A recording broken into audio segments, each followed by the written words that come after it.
बीच में ही बात अधूरी रह गई। सचिव जोंग अंदर आईं। उनकी ठंडी आवाज सुनाई दी। कुछ ही सेकंड बाद एमिली जोंग ने दरवाजा धकेलकर अंदर प्रवेश किया। जाकर पता लगाओ कि क्या तकनीकी विभाग कर्मचारियों से जबरदस्ती ओवरटाइम करवा रहा है। आधे घंटे के भीतर मुझे पूरी जानकारी चाहिए। एमिली जोंग ने गुस्से से उबलती सोफी सुलिवन को देखा। उनका दिल थोड़ा कांप उठा। वे थरथराने लगीं। तकनीकी विभाग है ना? सीईओ सोफी, मुझे इसके बारे में पता है। विभाग प्रमुख विलियम लंच के समय कर्मचारियों से जबरदस्ती ओवरटाइम करवा रहे हैं, जिससे आज रात छुट्टी होने से पहले उन्हें सौंप दो। एसके एसेंस डिजाइन जमा करना होगा। जैक थॉम्पसन और माइक वुल्फ ने ओवरटाइम नहीं किया, इसलिए अब विलियम हैरिस पागल हो रहा है। एमिली जोंग भी बिना सोचे समझे मुझे और लिटिल वुल्फ को नीचे खींचना चाहती थी। आखिर मैंने ही तो उन दोनों को मिलाया था। सोफी सुलिवन ने यह सुना। उसकी आंखें एकदम ठंडी हो गईं। पागल हो रहे हो? अब तुम तकनीकी विभाग जाओ। विलियम हैरिस को मुझसे मिलने के लिए कहो। यह दृश्य देखकर एमिली जोंग बुरी तरह डर गई। अब कुछ सोचने की हिम्मत नहीं हुई। जल्दी से आदेश का पालन किया। तकनीकी विभाग में एक तरफ लिटिल वुल्फ विलियम हैरिस को घूर रहा था। उसने घमंड से कहा, विलियम हैरिस, जेक का प्रस्ताव इसमें पूरा लिखा है। आपको और क्या कहना है? विलियम हैरिस ने दस्तावेज लिए। बिना देखे ही ठंडे लहजे में कहा, इस प्रस्ताव में कोई खास बात नहीं है। दूसरा लिखो। अगर नहीं लिखा तो काम छोड़कर नहीं जा सकते। ठीक उसी समय मैं अंदर आया। ऑफिस पहुंचते ही मुझे वो परेशान करने वाली आवाज सुनाई दी। साफ तौर पर जानबूझकर मुझे गुस्सा दिला रही थी। मेरा गुस्सा तुरंत भड़क उठा। मैंने विलियम हैरिस को गुस्से से देखा। धिक्कार है, बस बहुत हो गया। अगर विलियम हैरिस न होता तो मैं अब भी अपनी पत्नी के साथ अंतरंग हो रहा होता। मैं उसे मुंहतोड़ गाली देने ही वाला था कि सेक्रेटरी जोंग अंदर आ गए। विभाग प्रमुख विलियम, सीईओ सोफी आपको बुला रही हैं। सीईओ सोफी का नाम सुनते ही विलियम हैरिस की आंखें चमक उठीं। हे भगवान, सीईओ सोफी मुझे बुला रही हैं। जरूर तारीफ, प्रमोशन और वेतन वृद्धि के लिए होंगी। मैं अभी आ रहा हूं। जाने से पहले उन्होंने मुझे गुस्से से घूरा भी। रुको, मैं वापस आकर तुमसे निपटूंगा। मैं बस बेबस होकर कंधे उचका सका। ठीक है, फिर हम देखेंगे। देखो कौन किससे निपटता है। इस समय विलियम हैरिस सीईओ के कार्यालय के दरवाजे पर खड़ा था। उसने गहरी सांस ली। उसका मन घबराया हुआ और उत्साहित था। कर्मचारियों से मुफ्त में काम करवाना और फिर भी उनका आज्ञाकारी बने रहना, यही तो विलियम हैरिस की खूबी है। सीईओ सोफी मुझे जल्द ही पदोन्नति देने वाली है। यह सोचते हुए उसने उत्साह में जोर से दरवाजा खटखटाया। सीईओ सोफी, मैं हूं लिटिल हैरिस। विलियम हैरिस दबे पांव कमरे में घुस गया। सोफी सुलिवन ने उसे ठंडी निगाहों से देखा। विलियम हैरिस का गला सूख गया। पूरा शरीर कांप रहा था। सीईओ सोफी, ये 3 पूर्ण डिजाइन प्रस्ताव हैं। कृपया इनकी समीक्षा करें। सोफी सुलिवन ने सुना और रुक गईं। तभी उन्होंने ऊपर देखा। उनकी खूबसूरत आंखें विलियम हैरिस को घूर रही थीं। इतनी जल्दी? विलियम हैरिस ने यह देखा और कांप गए। सीईओ सोफी हैरान थीं। यह तो दिखावा करने का मौका था। उन्होंने तुरंत अपना सिर खुजाया और अजीब तरह से हंसने लगे। सीईओ सोफी, मैंने दोपहर के भोजन के बाद से ही विभाग में घोषणा कर दी थी। सभी ने खाना पीना और आराम करना छोड़कर काम शुरू कर दिया था। लेकिन सोफी सुलिवन ने उनकी बात सुनने की जहमत नहीं उठाई। स्पष्ट रूप से अपनी गलती मानते हुए उसने सीधे पूछा, तो क्या ये जबरन ओवरटाइम है? फिर मुझे वजह बताओ कि तुम कर्मचारियों को अतिरिक्त घंटे काम करने के लिए मजबूर क्यों कर रहे हो? विलियम हैरिस फिर से अजीब तरह से हंसा। सीईओ सोफी, मुझे याद है तुमने एक बार कहा था, ज्यादा काम करने से कर्मचारियों के कौशल में निखार आता है। यह अच्छी बात है। सोफी सुलिवन ने यह सुना और उसके शरीर में आग सी लग गई। ये कमीना तो मुझ पर भी इल्जाम लगा रहा है। उफ, मौत को दावत दे रहा है। पहले तो वह हमेशा ओवरटाइम को नजरअंदाज करती थी। आखिरकार इससे कंपनी को फायदा होता है, लेकिन अब वो इसी बहाने मुझे परेशान कर रहा है। वह उसे हार पहनाने ही वाली थी कि उसने बीच में ही रोक दिया। ये सोचकर सोफी सुलिवन और भी गुस्से में आ गई। उन्होंने भौहें चढ़ाते हुए कहा, मुझे याद है मैंने कहा था कि वरिष्ठ प्रबंधन होने के नाते हम कर्मचारियों को बिना कारण के ओवरटाइम करने के लिए मजबूर नहीं कर सकते। उन्हें खुद को विकसित करने, अधिक स्वतंत्र रूप से आगे बढ़ने के लिए समय और अवसर देना चाहिए। क्या विभाग प्रमुख विलियम को याद नहीं है? क्या मैंने ऐसा कहा था? विलियम हैरिस रोना चाहते थे। उन्होंने कसम खाने की हिम्मत की। सीईओ सोफी ने सचमुच पहले ऐसा कहा था। लेकिन अब सोफी सुलिवन सीईओ हैं। चाहे उसने कहा हो या न कहा हो, ये उसका अधिकार है। उसकी बहस करने की हिम्मत कैसे हुई? जी हां, सीईओ सोफी, मुझे याद है। उसे कबूल करते देख सोफी सुलिवन ने मेज पर जोर से हाथ पटका। बर्फीली ठंडी निगाहें विलियम हैरिस पर टिकी थीं। तुम्हें इतनी साफ साफ याद है, फिर भी लोगों से ओवरटाइम करवाते हो, बहुत ज्यादा काम करवाते हो। तो मुझे 3000 शब्दों की आत्म आलोचना लिखो। साल के अंत में अनुशासन समिति को जमा करो। विलियम हैरिस के माथे पर तुरंत पसीना आ गया। उसने कांपते हुए जवाब दिया, मैं समझता हूं सीईओ सोफी, मैं जाकर लिखता हूं, तुरंत आत्म आलोचना करो। फिर वह सीईओ के कार्यालय से सीधे बाहर भागा, मानो मौत से बाल बाल बचा हो, हाँफते हुए। अगर दोष देना ही है तो कोई भी बहाना ढूंढ लो। पता नहीं मैंने ऐसा क्या किया कि सीईओ सोफी ने मेरे साथ ऐसा बर्ताव किया। विलियम हैरिस को सच में समझ नहीं आ रहा था। थोड़ी देर बाद वह तकनीकी विभाग में लौटा और सबको डिजाइन के बारे में बताया। मैं एक बार फिर कह रहा हूं, हर कोई कर सकता है, समय पर जमा करने की जरूरत नहीं है। बोलते बोलते विलियम हैरिस निराश होकर वापस लौट गया उसके कार्यालय में। लेकिन तकनीकी विभाग के सभी कर्मचारी हैरान रह गए। क्या विलियम हैरिस का व्यक्तित्व ही बदल गया? मैंने अपने होंठों को थोड़ा सा मोड़ा। यह समझने के लिए सोचने की जरूरत नहीं थी। लिटिल सुलिवन ने उसे सबक सिखा दिया। मैंने तुरंत अपना फोन निकाला और पेंगुइन ऐप खोला। उस खूबसूरत लड़की को संदेश भेजा, बेबी, काम के बाद ऑफिस में मेरा इंतजार करना, कुछ काम है। सोफी सुलिवन ने लगभग तुरंत जवाब दिया, हम समझ गई। मैंने अपना फोन नीचे रखा और हल्की सी मुस्कान दी। काम के बाद मिलने का प्लान है। लिटिल सुलिवन को हार पहनाओ, सिस्टम द्वारा दिए गए कार्य को पूरा करो। इसी बीच विलियम हैरिस के कार्यालय में कोई उनके कान में कुछ फुसफुसा रहा था। पता नहीं अफवाह कहाँ से आई। कह रहा था कि मैं सीईओ सोफी के चचेरे भाई को डेट कर रहा हूं, कि सीईओ सोफी के कार्यालय में प्रवेश करने के बाद मैं अब सिंगल नहीं रहा। लेकिन वह व्यक्ति सोफी सुलिवन खुद क्यों नहीं हो सकती? जब विलियम हैरिस ने यह अफवाह सुनी तो वह पूरी तरह से जाग उठे। उन्होंने तुरंत दस्तावेज नीचे रख दिए। हे भगवान, क्या तुम भी? जल्द ही काम से छुट्टी का समय हो गया। मैं उठा और अंगड़ाई ली, अपनी प्यारी आइस ब्यूटी को ढूंढने की तैयारी में। लिफ्ट से निकलते ही मैंने विलियम हैरिस को भी सीईओ के कार्यालय से निकलते देखा। अरे बाप रे, विभाग प्रमुख विलियम, मैंने पहली बार सुना है कि आपको बाद में ओवरटाइम करना पड़ेगा। सच में बहुत मुश्किल है। मैंने मजाक किया। विलियम हैरिस ने जानी पहचानी आवाज सुनी और ऊपर देखा। तुरंत ही उनके चेहरे पर एक चापलूसी भरी मुस्कान आ गई। अरे भगवान, युवा मालिक जेक, आप क्या कह रहे हैं? मैं तो बस कंपनी के लिए एक आदर्श बन रहा हूं, उन्होंने मुस्कुराते हुए कहा, चापलूसी भरे अंदाज में। ये दृश्य देखकर मैं थोड़ा स्तब्ध रह गया। विलियम हैरिस को क्या हो गया है, या उसे कुछ पता है? समझ नहीं आया कि विलियम हैरिस क्या कर रहा है। मैंने उसे नजरअंदाज किया, मुड़ा और सोफी सुलिवन के कार्यालय में प्रवेश किया। ये दृश्य देखकर विलियम हैरिस का दिल फिर से धड़कने लगा। सीईओ सोफी के भावी साले बनने के योग्य बिना दरवाजा खटखटाए ही कार्यालय में प्रवेश कर गया। बस अंदर चला गया और देखा कि सोफी सुलिवन दोनों हाथों से अपनी ठुड्डी को सहारा दिए बैठी है। डेस्क पर लेटी हुई पता नहीं क्या कर रही है। सोच में डूबी सोफी सुलिवन के पास मैं शरारती मुस्कान के साथ तुरंत गई। पत्नी, हार कहाँ है? सोफी सुलिवन तब होश में आई। एक पल के लिए रुकी, चेहरा लाल हो गया, फिर दराज खोली और लिमिटेड एडिशन गोल्फ का हार निकाला। मेरे होंठों के कोने हल्के से ऊपर उठे।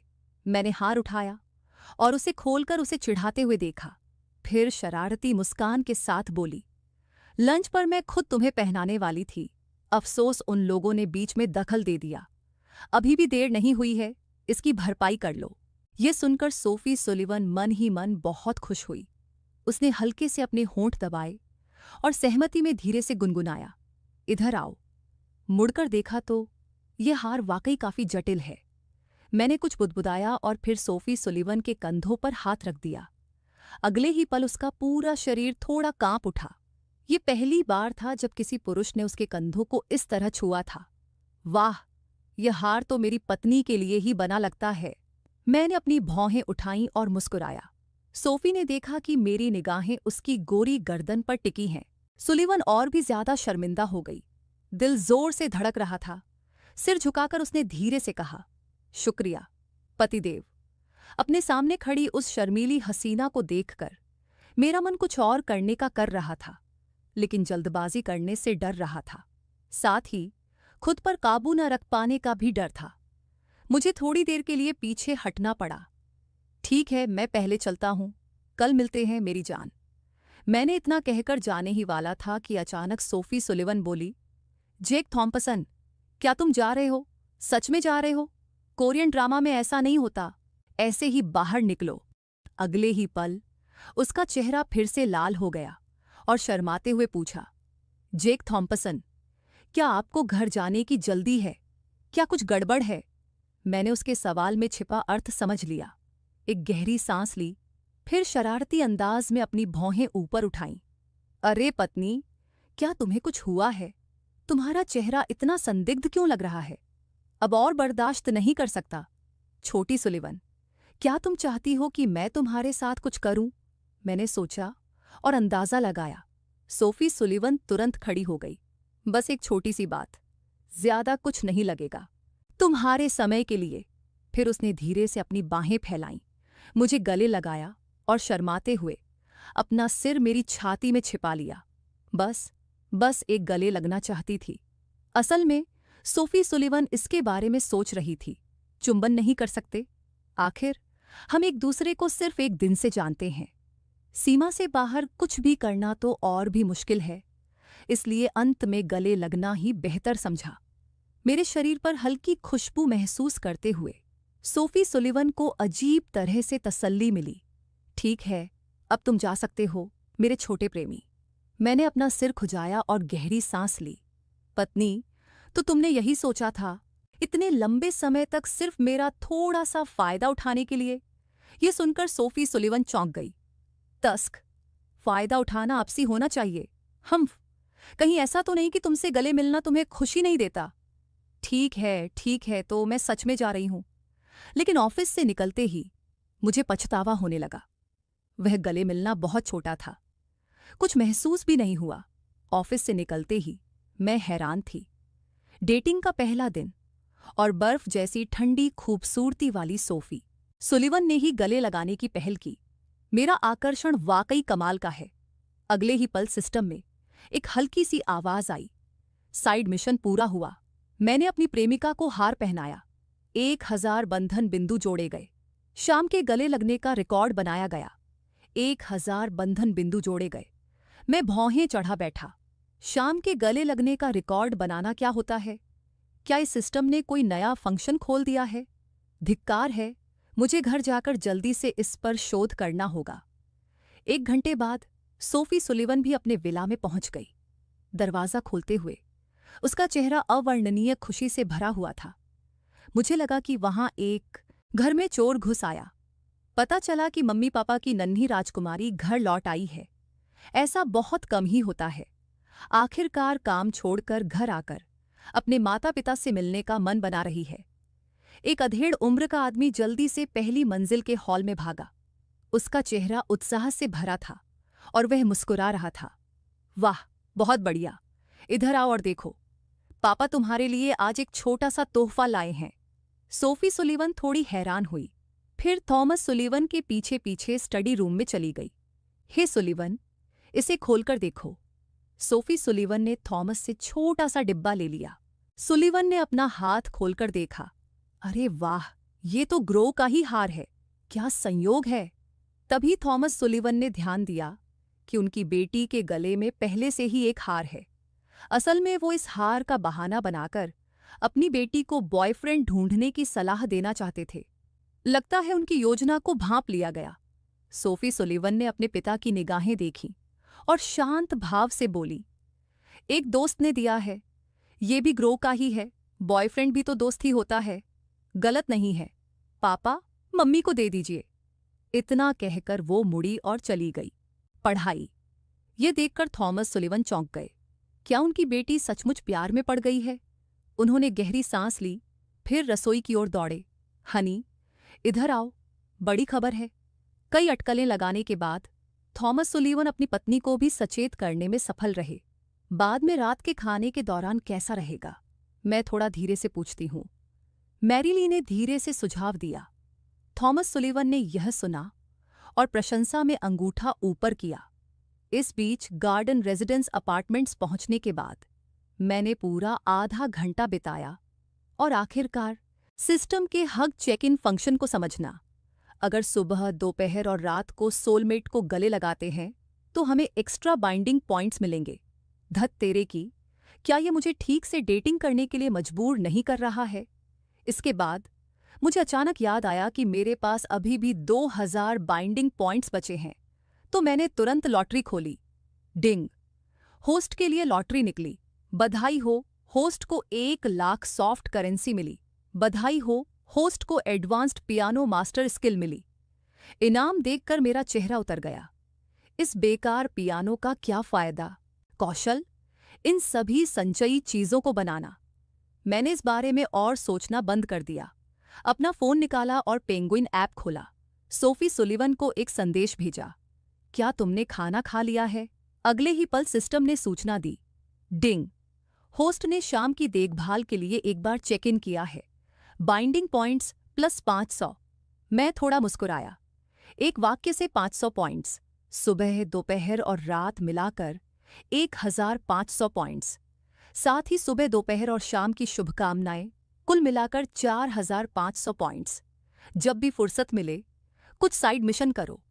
2 दिनों में 10,000 पॉइंट्स कमाओ। कुछ और चित्र बनाओ। हार, विला के बदले में अदला बदली करना बुरा नहीं होगा। इसी बीच हाफ मून लेक विला में थॉमस सुलिवन खाने की मेज पर बैठे थे और मैरीली को इशारे कर रहे थे। मैरीली ने उन्हें घूरकर देखा। बस खाना खा रही हूं, इतनी जल्दी क्या है? जल्दबाजी करने से स्वाद खराब हो जाएगा। आओ सुलिवन, ये लेग पीस खाओ, बाहर से कुरकुरा, अंदर से नरम। सोफी सुलिवन ने हल्के से सिर हिलाया। तभी उनके फोन में एक अजीब सी आवाज आई। थॉमस सुलिवन और मैरीली ने एक दूसरे की तरफ देखा। कुछ तो गड़बड़ है। पक्का बॉयफ्रेंड का मैसेज था।